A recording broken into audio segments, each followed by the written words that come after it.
नमस्कार दोस्तों, मैं किशन आप सबका स्वागत करता हूं। दोस्तों इमेजिन कीजिए एक ऐसा जंगी पोत जिसे चलाने के लिए 200 नहीं बल्कि 90 नौसैनिकों की ज़रूरत होती है। और सबसे बड़ी बात इस जंगी युद्धपोत की ये कि ये युद्धपोत खुद डॉक पर लग सकता है, वो भी बिना किसी टग बोट की मदद से। मैं बात कर रहा हूँ दोस्तों जापान के मोगामी क्लास के स्टेल्थ फ्रिगेट की। अब ये खबर आई है कि भारतीय नौसेना इस स्टेल्थ फ्रिगेट को कंसीडर कर सकती है और इसे लेकर बातचीत चल रही है। यानी कि दोस्तों ये जो सुपर फ्रिगेट है ये काफ़ी एडवांस फ्रिगेट है जिसके बारे में हम आगे चर्चा करेंगे और भारतीय नौसेना को इसके ऊपर इंटरेस्ट क्यों आ रहा है इसके पीछे की वजह भी हम जानेंगे। क्योंकि दोस्तों यहाँ पर एक बड़ा ट्विस्ट भी आ सकता है, वो ये हो सकता है कि भारत और जापान मिलकर, मतलब मेड इन इंडिया प्लस जापानी हाई टेक टेक्नोलॉजी मिलकर एक नया स्टेल्थ फ्रिगेट बना सकते हैं जो कि इसी मोगामी क्लास स्टेल्थ फ्रिगेट से भी आगे एडवांस हो सकता है, जो कि भारतीय नौसेना की कई दशकों की जो ताकत है वो आगे बढ़ा देगा।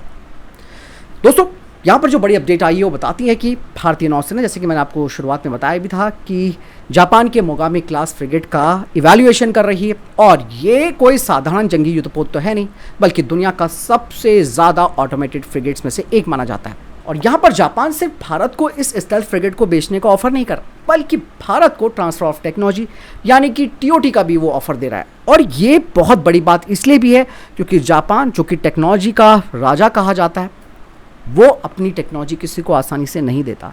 लेकिन पिछले कुछ वर्षों में जापान ने अपनी डिफेंस जो पॉलिसी है उसमें बदलाव किया है, वो भी उन देशों के लिए जो कि उसके बहुत ही करीब हैं, जिनके साथ वो अपनी टेक्नोलॉजी शेयर कर सकता है। और यही वजह है कि इस तरीके का जो एडवांस स्टेल्थ फ्रिगेट है उसका टीओटी तक भारत को ऑफर कर रहा है जापान। और सबसे बड़ी बात इस स्टेल्थ फ्रिगेट की ये है कि जैसे मैंने आपको शुरुआत में बताया था कि जहां एक जंगी युद्धपोत में कम से कम 200 सैनिक डिप्लॉय रहते हैं, वहीं मोगामी क्लास के इस स्टेल्थ फ्रिगेट में केवल 99 लोग रह सकते हैं। मतलब बहुत कम क्रू मेंबर के साथ आप इसे ऑपरेट कर सकते हो, जिससे कि आप ये समझिए कि कहाँ 200 का आंकड़ा रह गया क्रू मेंबर्स का, वो घट कर 99 हो गया, यानी कि 55% कम ये जो संख्या है वो हो जाती है। यहाँ पर इसकी सबसे बड़ी वजह है, मतलब क्रू मेंबर के कम होने की, वो है इस शिप में इंटीग्रेटेड शिप हैंडलिंग सिस्टम और डिजिटल कॉम्बैट इंफॉर्मेशन सेंटर का होना, जो कि कम से कम 55% जो मैन पावर है उसे कम कर देता है। और इवन इसके ब्रिज पर सामान्यतः 7 से 8 लोग रहते हैं, लेकिन जहाज में सिर्फ 4 लोग भी काफ़ी होते हैं, जिसमें कि पहला होता है ऑफिसर ऑफ द डेक, दूसरा होता है हेलमेट मैन, तीसरा रडार ऑपरेटर और चौथा लुकआउट। बाकी कई काम कंप्यूटर और ऑटोमेशन खुद संभाल लेते हैं। यहाँ पर एक और खासियत है इस जंगी युद्धपोत की, वो है जॉयस्टिक का होना। यानी कि जॉयस्टिक से इस पूरे जहाज को कंट्रोल किया जा सकता है। स्टीयरिंग और बोथ थ्रस्टर एक ही सिस्टम से जुड़े हैं, जिससे कि जहाज बेहद सटीक तरीके से मुड़ता है और डॉक करता है। अच्छे मौसम में भी ये युद्धपोत बिना टगबोट के खुद बंदरगाह पर लग जाता है। सोचिए, ये बहुत बड़ी बात है क्योंकि इससे टाइम भी बचता है और ऑपरेशनल कॉस्ट भी कम होती है। चलिए अब बात करते हैं भारतीय पर्सपेक्टिव में, भारत के लिए ये इतना इंपॉर्टेंट क्यों हो जाता है और क्या वजह है कि भारतीय नौसेना इसे देख रही है, इसका मूल्यांकन कर रही है। अब जबकि हमारे पास ऑलरेडी अपने खुद के स्वदेशी एयरक्राफ्ट कैरियर हैं, डिस्ट्रॉयर्स हैं, फ्रिगेट्स हैं, इवन सबमरीन प्रोग्राम भी हमारा चल रहा है। लेकिन भविष्य की चुनौती सिर्फ हथियार नहीं है, बल्कि मैन पावर और ऑपरेशनल कॉस्ट भी होगी।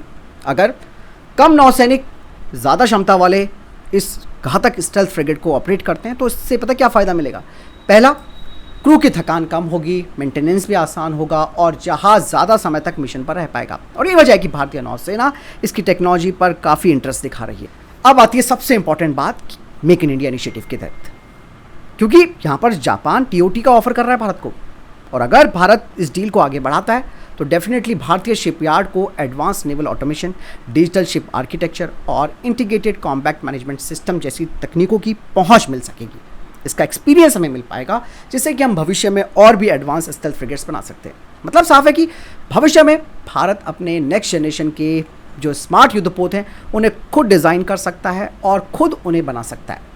और ये सिर्फ दोस्तों यहाँ पर एक खरीद की बात नहीं है कि बस हम इसे खरीद रहे हैं, बल्कि ये जो बात हो रही है वो स्पेशली हो रही है तकनीकी आत्मनिर्भरता के लिए।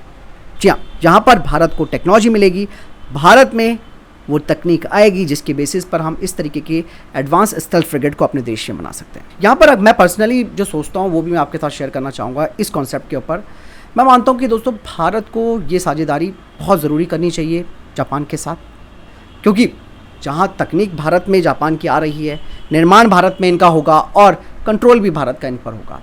क्योंकि जापान जियोपॉलिटिकली अगर आप देखें तो बहुत भरोसेमंद हमारा स्ट्रैटेजिक पार्टनर रहा है, और हिंद प्रशांत क्षेत्र में भारत जापान का सहयोग चाइना के लिए भी एक बड़ा चैलेंज बन सकता है। और चीन तो वैसे भी चाहता नहीं है कि जापान और भारत की दोस्ती मजबूत हो, और इवन भारत ने जिस तरीके से फिलीपींस को भी अपने हथियार दिए उसके बाद भी चाइना बहुत ही ज़्यादा चिढ़ा पड़ा।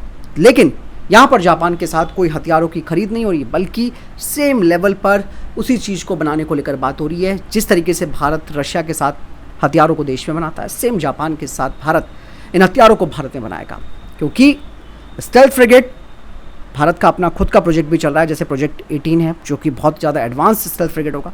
उसमें भी हम जापान की इस टेक्नोलॉजी का इस्तेमाल कर सकते हैं, क्योंकि सबसे बड़ा दुश्मन चाइना है, जो पूरे इंडो पैसिफिक में अपनी पकड़ मजबूत करता जा रहा है। ऐसे में उसे घेरने के लिए ऑलरेडी आपको मालूम है कि क्वाड ग्रुप बना हुआ है, लेकिन क्वाड भी अब धीरे धीरे ऐसा लग रहा है कि बहुत हल्का हो गया है। तो जापान को भी लगता है कि भाई कब तक हम अमेरिका के भरोसे हम इस चीज़ को चलाएंगे, बेटर है कि अपने आप को सेल्फ रिलायंट किया जाए, भरोसेमंद पार्टनर अपने साथ रखा जाए। और कॉमन दुश्मन है दोनों देशों का, तो वो चाइना, उसको आसानी से हम काउंटर कर सकते हैं।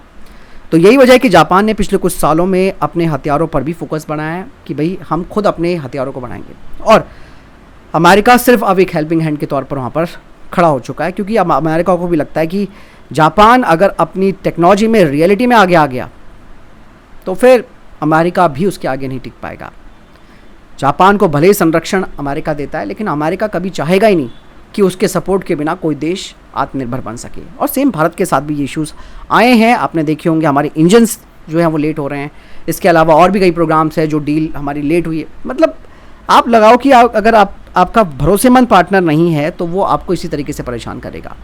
इतिहास गवाह है, जियोपॉलिटिकली आपने देखा होगा कि हमारे और अमेरिका के रिलेशन ऊपर नीचे रहे, लेकिन यहाँ पर जापान के साथ हम हमेशा से खड़े रहे हैं और जापान हमारे साथ खड़ा रहा है। आज़ादी से पहले की भी आप सबको कहानियाँ पता है कि जापान ने किस तरीके से भारत को सपोर्ट किया। तो मैं तो ये कहूँगा कि अगर मोगामी क्लास की स्टेल्थ फ्रिगेट की टेक्नोलॉजी भारत में आएगी तो आने वाले वक्त में दोस्तों हम केवल युद्धपोत खरीदने वाले देश नहीं, बल्कि स्मार्ट ऑटोनॉमस जंगी युद्धपोत बनाने वाले वैश्विक पावर बन सकते हैं। और यही समय की डिमांड है। हमारे खुद के जो घरेलू शिपयार्ड्स हैं वो भी बहुत अच्छा काम कर रहे हैं, लेकिन कुछ टेक्नोलॉजीज़ हमें अभी भी लेनी पड़ती है बाहर से।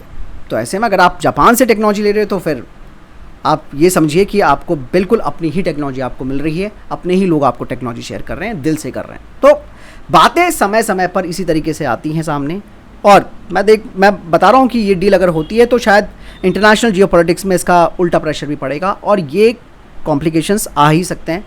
बहुत चीज़ों में देखने को मिलेगा, क्योंकि चाहता ही नहीं है कोई कि भारत और जापान के बीच स्ट्रॉन्ग मिलिट्री रिलेशनशिप्स हो। फिलहाल इस पूरे सिनेरियो के बारे में आपको क्या लगता है?